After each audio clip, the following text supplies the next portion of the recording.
Hello ಎಲ್ರಿಗೂ ನಮಸ್ಕಾರ. Welcome back to my channel. ಇವತ್ತಿನ ವಿಚಾರ ಏನಪ್ಪ ಅಂದರೆ, ಪ್ರಧಾನಮಂತ್ರಿಯವರು ಬಿಡುಗಡೆ ಮಾಡಿರುವಂಥ ವಿವಿಧ ಯೋಜನೆಗಳಲ್ಲಿ ಕುಸುಮ ಯೋಜನೆ ಕೂಡ ಒಂದಾಗಿದ್ದು, ಈ ಒಂದು ಯೋಜನೆ ಅಡಿಯಲ್ಲಿ ನೀವು ಸೌರ ನೀರಾವರಿ ಪಂಪ್ ಸೆಟ್ಟವನ್ನು ಅಳವಡಿಸ್ಕೋಬೋದಾಗಿರುತ್ತೆ. ಈ ಒಂದು ಯೋಜನೆಗೆ ಅಪ್ಲೈ ಮಾಡಲು ಆನ್ಲೈನ್ ಮೂಲಕ ಅಪ್ಲೈಯನ್ನು ಮಾಡ್ಬೋದಾಗಿದ್ದು, ಅಪ್ಲೈ ಮಾಡುವಂಥವ್ರು ಹೀಗೆ ಹೋಗಿ ಅಪ್ಲೈಯನ್ನು ಮಾಡಿ ಅಂತ ಹೇಳ್ತಾ, ಈ ಒಂದು ಯೋಜನೆ ಬಗ್ಗೆ ಹೆಚ್ಚಾಗಿ ತಿಳ್ಕೊಬೇಕಂದ್ರೆ ಈ ವಿಡಿಯೋನ ಫುಲ್ ನೋಡಿ. ಅದಕ್ಕೆ ಮುಂಚೆ ನಮ್ಮ ಚಾನಲಲ್ಲಿ ಯಾರೆಲ್ಲ ಹೊಸದಾಗಿ ವಿಡಿಯೋ ನೋಡ್ತಿದ್ರು ಅಂಥವ್ರು ಪ್ಲೀಸ್ ನಮ್ಮ ಚಾನಲ್ ಸಬ್ಸ್ಕ್ರೈಬ್ ಮಾಡಿಕೊಂಡು ಪಕ್ಕದಲ್ಲಿರೋ ಬೆಲ್ ಐಕನ್ನ ಕೂಡ ಕ್ಲಿಕ್ ಮಾಡಿ. ಈ ಒಂದು ಸೌರ ಪಂಪ್ ಸೆಟ್ ಅಳವಡಿಸಿಕೊಳ್ಳಲು ನಿಮಗೆ ರೈತರಾದಂಥವ್ರಿಗೆ 60% ಸಹಾಯಧನವನ್ನು ಗೌರ್ಮೆಂಟ್ ಕಡೆಯಿಂದ ನೀಡ್ತಾ ಇದ್ದು, ಇನ್ನು ಇರೋ ಅಮೌಂಟ್ಗೆ ನೀವು ಸರ್ಕಾರದಿಂದ ಸಾಲ ಕೂಡ ಪಡ್ಕೋಬೋದಾಗಿರುತ್ತೆ. ಇನ್ನು ಈ ಒಂದು ಯೋಜನೆಯ ಮುಖ್ಯ ಉದ್ದೇಶ ಬಂದು ನಿಮಗೆ ನೈಸರ್ಗಿಕ ಶಕ್ತಿಯನ್ನು ಬಳಸಿಕೊಂಡು ಮಾಡುವುದರಿಂದ ರೈತರಿಗೆ ಹೆಚ್ಚು ಪರಿಣಾಮಕಾರಿ ಹಾಗೂ ಪರಿಸರ ಸ್ನೇಹಿ ನೀರಾವರಿ ಹೆಚ್ಚಾಗುವುದು ಮತ್ತು ಹೆಚ್ಚು ಇಳುವರಿ ಹಾಗೆ ಆದಾಯವನ್ನು ಪಡೆಯುವುದಾಗಿರುತ್ತೆ. ಈ ಕುಸುಮ ಯೋಜನೆಯು 3 ಘಟ್ಟಗಳಲ್ಲಿ ಒಳಗೊಂಡಿದ್ದು, ಮೊದಲನೇದಾಗಿ ಘಟಕ ಎ ಬಂದು 10,000 ಮೆಗಾವ್ಯಾಟನ್ನು ವಿದ್ಯುತ್ ಉತ್ಪಾದನೆ ಮಾಡುವಂಥ ಕೇಂದ್ರವನ್ನು ಸ್ಥಾಪಿಸುವುದು. ಈ ಘಟಕದಲ್ಲಿ ಅಡಿಯಲ್ಲಿ ಒಟ್ಟು 500 ಕಿಲೋವ್ಯಾಟ್ನಿಂದ 2 ಮೆಗಾವ್ಯಾಟ್ವರೆಗೆ ವಿದ್ಯುತ್ತನ್ನು ಮಾರಾಟ ಮಾಡ್ಬೋದಾಗಿರುತ್ತೆ, ಅಂದರೆ ನೀವು ಗೌರ್ಮೆಂಟ್ಗೆ ಸೇಲ್ ಮಾಡ್ಬೋದಾಗಿರುತ್ತೆ. ಎರಡನೇದಾಗಿ ಕಾಂಪೋನೆಂಟ್ 2 ಬಂದು 7.5 HP ವರೆಗೆ ವೈಯಕ್ತಿಕವಾಗಿ ಸಾಮರ್ಥ್ಯವನ್ನು ಇರುವಂಥ ಮತ್ತು 17.5 ಲಕ್ಷದ ಮೌಲ್ಯದ ಸ್ಟ್ಯಾಂಡ್ ಅಲೋನ್ ಸೌರ ಪಂಪ್ ಸೆಟ್ಟನ್ನು ಸ್ಥಾಪಿಸುವುದಾಗಿರುತ್ತೆ.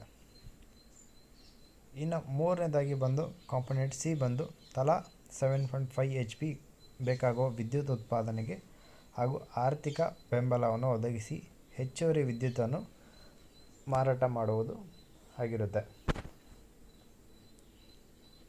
ಅಂದರೆ ಇದರಿಂದ ಉಪಯೋಗಗಳು ಇದಾಗಿರುತ್ತೆ. ಅಂದರೆ ನೀವು ಈ ಒಂದು ಯೋಜನೆಯನ್ನು ಉಪಯೋಗಿಸ್ಕೊಂಡು ನೀವು ಸೋಲಾರನ್ನು ಪ್ಯಾನಲ್ ಹಾಕ್ಸ್ದಾದಲ್ಲಿ ನಿಮಗೆ ಸೋಲಾರ್ನಿಂದ ನಿಮಗೆ ನೀರು ಕೂಡ ಉತ್ಪಾದನೆ ಆಗುತ್ತೆ. ಇನ್ನು ಮಿಕ್ಕ ಉಳಿದಂಥ ಪವರ್ನ ನೀವು ಸೇಲ್ ಕೂಡ ಗೌರ್ಮೆಂಟ್ಗೆ ಮಾಡ್ಬೋದಾಗಿರುತ್ತೆ.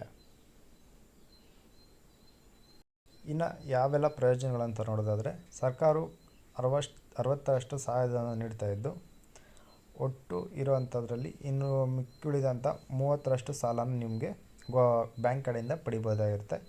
ಇನ್ನು ಉಳಿದಂಥ 10% ಅಮೌಂಟನ್ನು ನೀವೇ ನೀಡಬೇಕಾಗಿರುತ್ತೆ. ಅಂದರೆ ಅಂದಾಜಾಗಿ ಒಂದು 10 ಲಕ್ಷ ರೂಪಾಯಿ ಬೇಕಾಗುತ್ತೆ ಅಂದರೆ ಈ ಒಂದು ಯೋಜನೆಗೆ, ಅದರಲ್ಲಿ ನಿಮಗೆ 6 ಲಕ್ಷದವರೆಗೂ ನಿಮಗೆ ಸಹಾಯಧನವನ್ನು ಗೌರ್ಮೆಂಟ್ ಕಡೆಯಿಂದ ನೀವು ಪಡಿಬೋದಾಗಿರುತ್ತೆ.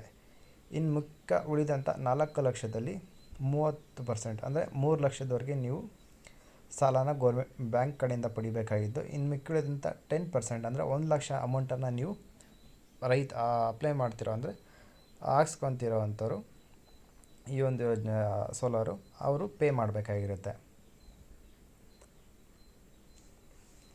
ಇನ್ನು ಏನಾದರೂ ನೀವು ಅತ್ಯಾಧುನಿಕ ಸೌರ ಪಂಪ್ ಸೆಟ್ಗಳ ಸ್ಥಾಪನೆ ಸಹಾಯದಲ್ಲಿರುತ್ತದೆ. ಅವುಗಳು 720 ಮೆಗಾವ್ಯಾಟ್ ಸಾಮರ್ಥ್ಯವನ್ನು ಹೊಂದಿರುವುದರಿಂದ ನೀರಾವರಿ ಸುಧಾರಿಸುತ್ತದೆ. ಅಂದರೆ ಹೆಚ್ಚು ಪ್ಯಾನಲ್ ಇರುವಂಥ ನೀವು ಸೋಲಾರ್ ಹಾಕ್ಸ್ದಲ್ಲಿ ಅದರಲ್ಲಿ ತುಂಬ ಹೆಚ್ಚಿನ ಪ್ರಮಾಣದ ಪವರ್ ಉತ್ಪಾದನೆ ಆಗೋದ್ರಿಂದ ನಿಮಗೆ ನೀರಾವರಿ ಕೊರತೆ ಆಗೋದಿಲ್ಲ, ಅಂದರೆ ಪವರ್ ಸಪ್ಲೈ ಕೊರತೆ ಆಗೋದಿಲ್ಲ.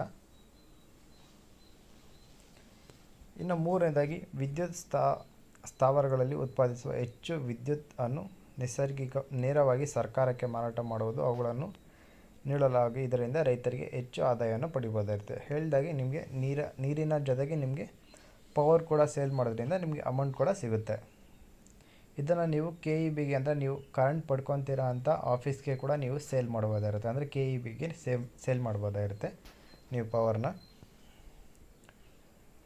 ಈ ಒಂದು ಯೋಜನೆ ನೀವು ಬಂಜರು ಅಥವಾ ಸಾಗುವಳಿ ಮಾಡದೇ ಇರುವಂಥ ಭೂಮಿಯಲ್ಲಿ ಅಳವಡಿಸಿ ಸ್ಥಿರ ಆದಾಯವನ್ನು ಗಳಿಸ್ಬೋದಾಗಿರುತ್ತೆ. ಅಂದರೆ ಯಾವೊಂದು ಲ್ಯಾಂಡು ಅಗ್ರಿಕಲ್ಚರ್ಗೆ ಯೂಸ್ ಆಗೋದಿಲ್ವೋ ಅಂಥ ಒಂದು ಭೂಮಿನ ಬಳಸ್ಕೊಂಡು ನೀವು ಈ ಯೋಜನೆಯನ್ನು ಅಪ್ಲೈ ಮಾಡೋಕ್ಕೆ ಮೂಲಕ ನೀವು ಆದಾಯನ ಪಡಿಬೋದಾಗಿರುತ್ತೆ. ಕೃಷಿ ಯೋಗ್ಯ ಭೂಮಿಯಲ್ಲಿ ಸೌರ ಸ್ಥಾಪನೆಗಳನ್ನು ಎತ್ತರದಲ್ಲಿ ಸ್ಥಾಪಿಸಲಾಗುತ್ತದೆ. ಅದರ ಕೆಳಗೆ ನಿಯಮಿತವಾಗಿ ಕೃಷಿ ಮಾಡ್ಬೋದಾಗಿರುತ್ತೆ. ಒಂದು ವೇಳೆ ನೀವು ಕೃಷಿ ಲ್ಯಾಂಡಲ್ಲಿ ಅಂದರೆ ಅಗ್ರಿಕಲ್ಚರ್ ಮಾಡ್ತಿರೋವಂಥ ಲ್ಯಾಂಡಲ್ಲಿ ನೀವು ಅಪ್ಲೈ ಅಂದರೆ ಈ ಒಂದು ಯೋಜನೆನ ಅಳವಡಿಸ್ಕೋಬೇಕನ್ನೋದಾದರೆ ಅದನ್ನು ನೀವು ಹೈಟ್ ಇರೋವಂಥ ಪ್ಲೇಸಲ್ಲಿ ಅಳವಡಿಸ್ಕೊಂಡು ಅದರಲ್ಲಿ ಇರೋವಂಥ ಖಾಲಿ ಜಾಗದಲ್ಲಿ ಕೂಡ ನೀವು ಅಗ್ರಿಕಲ್ಚರನ್ನು ಮಾಡ್ಬೋದಾಗಿರುತ್ತೆ. ಇನ್ನು ಈ ಒಂದು ಯೋಜನೆಗೆ ಯಾರೆಲ್ಲ ಅಪ್ಲೈ ಮಾಡ್ಬೋದು ಅಂತ ನೋಡೋದಾದರೆ ಒಬ್ಬ ರೈತ ಅಂದರೆ ಸಿಂಗಲ್ ಆಗಿರೋವಂಥ ಫಾರ್ಮರ್ ಕೂಡ ಈ ಒಂದು ಯೋಜನೆಗೆ ಅಪ್ಲೈ ಮಾಡ್ಬೋದಾಗಿರುತ್ತೆ. ಇನ್ನು ಎರಡನೇದಾಗಿ ರೈತರ ಗುಂಪು ಅಂದರೆ ಒಂದು 5 ಜನ 10 ಜನ ರೈತರುಗಳೆಲ್ಲ ಸೇರಿಕೊಂಡು ಕೂಡ ಈ ಒಂದು ಯೋಜನೆಗೆ ಅಪ್ಲೈಯನ್ನು ಮಾಡ್ಬೋದಾಗಿರುತ್ತೆ. ಅಥವಾ FPO ಅಥವಾ ರೈತರ ಉತ್ಪಾದಕ ಘಟಕಗಳು ಅಂದರೆ ರೈತರ ಸಂಘಗಳೆಲ್ಲ ಇರುತ್ತವಲ್ಲ, ಆ ಒಂದು ಸಂಘಗಳ ಮುಖಾಂತರ ಕೂಡ ನೀವು ಅಪ್ಲೈಯನ್ನು ಮಾಡ್ಬೋದಾಗಿರುತ್ತೆ. ಇಂಥ ಪಂಚಾಯತ್ಗಳು ಕೂಡ ಹಾಗೆ ಸರ್ಕಾರದ ಸಹಕಾರ ಸಂಘಗಳು ಕೂಡ ಈ ಒಂದು ಯೋಜನೆಗೆ ಅಪ್ಲೈಯನ್ನು ಮಾಡ್ಬೋದಾಗಿರುತ್ತೆ. ಇನ್ನು ಈ ಒಂದು ಯೋಜನೆಗೆ ಅಪ್ಲೈ ಮಾಡಲು ಬೇಕಾಗಿರುವಂಥ ಡಾಕ್ಯುಮೆಂಟ್ ಯಾವೆಲ್ಲ ಆಧಾರಗಳು ಬೇಕಾಗುತ್ತೆ ಅಂತ ನೋಡಿದ್ರೆ ಮೊದಲನೇದಾಗಿ ಅಪ್ಲೈ ಮಾಡ್ತಿರುವಂಥವ್ರದ್ದು ಆಧಾರ್ ಕಾರ್ಡ್ ಮತ್ತು ಅವರ ಹೆಸರಲ್ಲಿ ಇರುವಂಥ ಭೂ ದಾಖಲೆಗಳು ಮತ್ತು ಅಪ್ಲೈ ಮಾಡ್ತಿರುವಂಥವ್ರದ್ದು ಹೆಸರಲ್ಲಿ ಬ್ಯಾಂಕ್ ಅಕೌಂಟ್ ಇರಬೇಕಾಗುತ್ತೆ ಮತ್ತು ಘೋಷಣಾ ಪತ್ರ ಇರಬೇಕಾಗುತ್ತೆ ಮತ್ತು ಅವ್ರು ಯೂಸ್ ಮಾಡೋವಂಥ ಮೊಬೈಲ್ ನಂಬರ್ ಮತ್ತು ರೀಸೆಂಟಾಗಿ ಅವ್ರದ್ದು ಪಾಸ್ಪೋರ್ಟ್ ಸೈಜು ಫೋಟೋಗಳು ಕೂಡ ಇರಬೇಕಾಗಿರುತ್ತೆ. ಇನ್ನು ಹೇಗೆ ಅಪ್ಲೈ ಮಾಡಬೇಕಪ್ಪ ಅಂತ ನೋಡೋದಾದರೆ ಈ ಒಂದು ಯೋಜನೆಗೆ ಆಫ್ಲೈನ್ ಮೂಲಕ ಇರೋದಿಲ್ಲ, ನೀವು ಆನ್ಲೈನ್ ಮೂಲಕವೇ ಅಪ್ಲೈ ಮಾಡಬೇಕಾಗಿರುತ್ತೆ. ಆನ್ಲೈನ್ ಮೂಲಕ ಅಂದರೆ ನಿಮ್ಮ ಫೋನಲ್ಲಿ ಅಥವಾ ನಿಮ್ಮ ನಿಯರೆಸ್ಟ್ ಇರುವಂಥ ಸೈಬರ್ ಸೆಂಟ್ರಲ್ಲಿ ಕೂಡ ಅಪ್ಲೈಯನ್ನು ಮಾಡ್ಬೋದಾಗಿತ್ತು.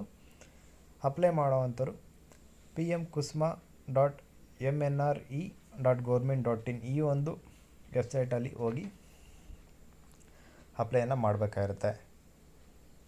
ವೆಬ್ಸೈಟಲ್ಲಿ ಹೋದಾದಮೇಲೆ ನಂತರ ಅಗತ್ಯ ದಾಖಲೆಗಳೊಂದಿಗೆ ಅರ್ಜಿಯನ್ನು ಭರ್ತಿ ಮಾಡಿದಾದಮೇಲೆ ಅದರಲ್ಲಿ ನಿಮಗೆ ಬಳಿಕ ಸೌರ ಕೃಷಿ ಪಂಪ್ಸೆಟ್ ಸಬ್ಸಿಡಿ ಯೋಜನೆ ಅಂತ ಕಾಣಿಸುತ್ತೆ. ಅದರಲ್ಲಿ ಲಾಗಿನ್ ಮೇಲೆ ಕ್ಲಿಕ್ ಮಾಡಿದಾದಮೇಲೆ ಲಾಗಿನ್ ಆದಮೇಲೆ ಕೇಳುವಂಥ ಎಲ್ಲ ಡಾಕ್ಯುಮೆಂಟ್ಗಳನ್ನು ನೀವು ನೀಡಿ ಅಪ್ಲೈಯನ್ನು ಮಾಡ್ಬೋದಾಗಿರುತ್ತೆ. ಇನ್ನು ಅರ್ಜಿಯನ್ನು ಸಲ್ಲಿಸಿದ ನಂತರ ಈ ಒಂದು ಯೋಜನೆಗೆ ರೈತರು ಪಂಪ್ಸೆಟ್ ಘಟಕವನ್ನು ಸ್ಥಾಪಿಸಲು ಒಟ್ಟು ನಿಮಗೆ ವೆಚ್ಚದಲ್ಲಿ 10% ಇಲಾಖೆಯಲ್ಲಿ ನೀವು ಠೇವಣಿಯಾಗಿ ಇಡಬೇಕಾಗಿರುತ್ತೆ. ಅಂದರೆ ನೀವು ಫಿಕ್ಸ್ ಅಂದರೆ ಇಷ್ಟು ಅಮೌಂಟನ್ನು ಅಂತ ನೀವು ಕಟ್ಟಬೇಕಾಗಿರುತ್ತೆ. ಅಂದರೆ ನೀವು ಸ್ಥಾಪನೆ ಮಾಡೋಕ್ಕೆ ಮುಂಚೆ ಕಟ್ಟಿದಾದಮೇಲೆ ಸಹಾಯಧನ ಬಂದು ನಿಮಗೆ ಮಂಜೂರಾಗೋದು ಬಂದರೆ ನಿಮಗೆ ಸಬ್ಸಿಡಿಯನ್ನು ಮಂಜೂರಾಗೋದು ಬಂದು ನಿಮಗೆ 90ರಿಂದ 100 ದಿನಗಳು ಅಂದರೆ 3 ತಿಂಗಳಿಂದ 4 ತಿಂಗಳು ಒಳಗಡೆ ನಿಮಗೆ ಈ ಒಂದು ಯೋಜನೆಯ ಸಬ್ಸಿಡಿ ಅನ್ನೋದು ದೊರೆಯುತ್ತೆ. ನಿಮಗೆ ತುಂಬ ಲೇಟ್ ಏನಾಗೋದಿಲ್ಲ. ಸೊ ಇವತ್ತು ವಿಡಿಯೋ ಇದಾಗಿರುತ್ತೆ. ಯಾರೆಲ್ಲ ಈ ಒಂದು ಯೋಜನೆ ಉಪಯೋಗಿಸ್ಕೊಂಡು ಆದಾಯ ಪಡಿಬೇಕು ಮತ್ತು ಅಗ್ರಿಕಲ್ಚರ್ ಮಾಡಬೇಕು ಮತ್ತು ನೀರಾವರಿಗೆ ಯೂಸ್ ಆಗುತ್ತೆ ಅನ್ಕೊತಿರೋ ಅಂಥವ್ರು ಈ ಒಂದು ಯೋಜನೆನ ಉಪಯೋಗಿಸ್ಕೊಂಡು ಆದಾಯ ಪಡೀರಿ ಅಂತ ಹೇಳ್ತಾ ಇವತ್ತಿನ ವಿಡಿಯೋ ಇದಾಗಿದ್ದು. ಈ ವಿಡಿಯೋದ ಬಗ್ಗೆ ನಿಮ್ಗೆ ಏನಾದರೂ ಡೌಟ್ ಇತ್ತಪ್ಪ ಅಂದರೆ ಕಮೆಂಟ್ ಮಾಡಿ. ಹಾಗೆ ಈ ವಿಡಿಯೋ ಇಷ್ಟರ ಲೈಕ್ ಮಾಡಿ, ಈ ಒಂದು ವಿಡಿಯೋನ ಎಲ್ಲರಿಗೂ ಶೇರ್ ಮಾಡಿ ಅಂತ ಕೇಳ್ತಾ ಈ ಒಂದು ಯೋಜನೆಗೆ ಅಪ್ಲೈ ಮಾಡ್ತಿರೋಂಥ ಎಲ್ಲರಿಗೂ ನನ್ನ ಕಡೆಯಿಂದ ವೆರಿ ಆಲ್ ದ ಬೆಸ್ಟ್ ಅಂತ ತಿಳಿಸ್ತಾ ಇದೇ ಥರದ ಹೆಚ್ಚಿನ ಮಾಹಿತಿಗಾಗಿ ಹಾಗೆ ಜಾಬ್ಸ್ಗೋಸ್ಕರ ತಪ್ಪದೆ ನಮ್ಮ ಚಾನಲ್ ಸಬ್ಸ್ಕ್ರೈಬ್ ಮಾಡಿಕೊಂಡು ಸಪೋರ್ಟ್ ಮಾಡಿ ಅಂತ ಕೇಳ್ತಾ ಹಾಗೆ ಈ ಒಂದು ವಿಡಿಯೋನ ನೋಡಿದ್ದಕ್ಕೆ ಎಲ್ಲರಿಗೂ ಧನ್ಯವಾದಗಳು ತಿಳಿಸ್ತಾ ಇನ್ನು ನೆಕ್ಸ್ಟ್ ವಿಡಿಯೋದಲ್ಲಿ ಸಿಗೋವರೆಗೂ ಎಲ್ಲರಿಗೂ ಟಾಟಾ ಬಾಯ್.